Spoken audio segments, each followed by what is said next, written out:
남자가 카메라 앞에서 웬 종이 한 장을 들고 억울함을 토로합니다.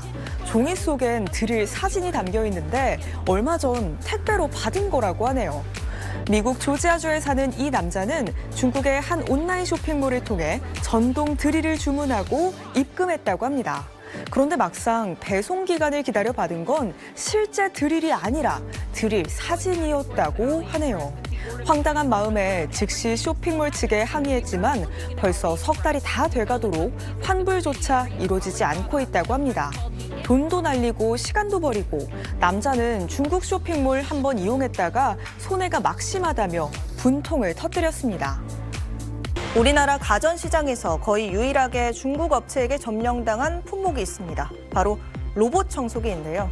몇 년 전엔 직구로 많이 구입하던 중국산 로봇 청소기는 이제 오프라인 매장에 진열될 정도고요.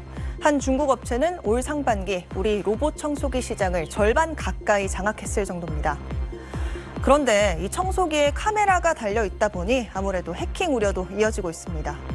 미국에선 해킹을 당한 중국산 로봇 청소기 제품이 사람을 향해 욕설을 퍼붓는 일도 있었다고 하는데요. 최근 호주 ABC 뉴스는 미국 곳곳에서 중국산 로봇 청소기가 해킹되는 일이 발생했다고 보도했습니다. 지난 5월 미네소타주에 사는 변호사 다니엘 스웬슨 씨는 로봇 청소기에서 처음에는 끊어진 라디오 신호 같은 소리가 나더니 움직이기 시작하면서 온갖 욕설을 쏟아내기 시작했다고 밝혔습니다.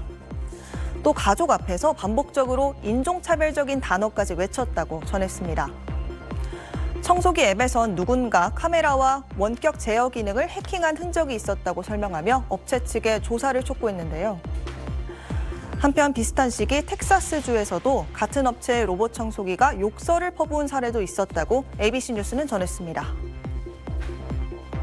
앞서 지난 8월 미국에서 열린 세계 최대의 국제 해킹 대회 데프콘에선 해당 중국 업체의 로봇 청소기가 해킹에 취약하다는 연구 결과가 발표되기도 했는데요. 블루투스로 해킹하면 원격으로 마이크와 카메라를 몰래 제어할 수 있다는 겁니다.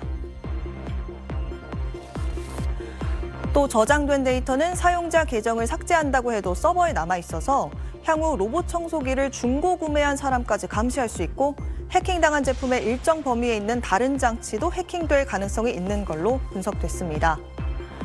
연구 대상이 된 중국 제품 기기 중 일부 모델은 국내에서도 판매 중인 걸로 알려졌습니다.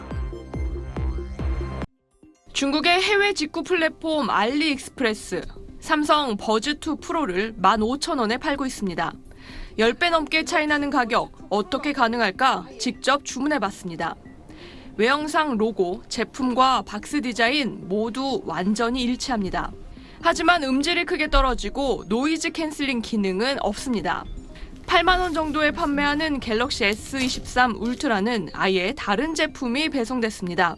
한국 유심칩은 들어가지도 않는 조악한 수준입니다. 카메라에서 이제 가장 크게 느꼈고요. 일단 그 줌 기능이 안 된다는 거가 이제 가장 크고요. 앱 반응 속도나 이런 것들도 굉장히 느리다는 거가 이제 치명적이라고 생각됩니다. 어플리케이션 프로세서라고 하는 AP 칩이 있습니다. 그 칩의 성능 차이가 굉장히 많이 나는 걸로 제가 느꼈습니다.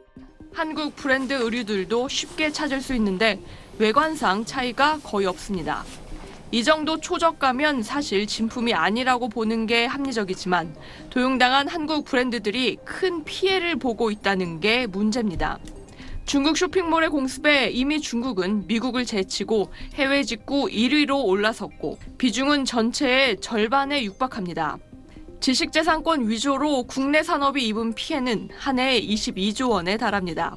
근데 2017년부터 19년 조사에는 이제 전 세계에서 8번째로 많은 피해를 입고 있는 국가였습니다. 혁신이나 창의성에 의존하는 유명 브랜드가 원산지 국가들이 이제 피해를 좀 많이 입고 있는 상황입니다. 의료기기법 위반에다 사기 범죄에 악용될 소지가 있는 제품도 있습니다. 임신 테스트기를 구매해봤더니 수돗물에 넣었는데 1분도 채 안 돼 임신을 뜻하는 2줄이 표시됩니다. 상황이 이런데도 한 달에 500만 건의 직구 물품이 쏟아지다 보니 통관에선 걸러지긴 쉽지 않습니다.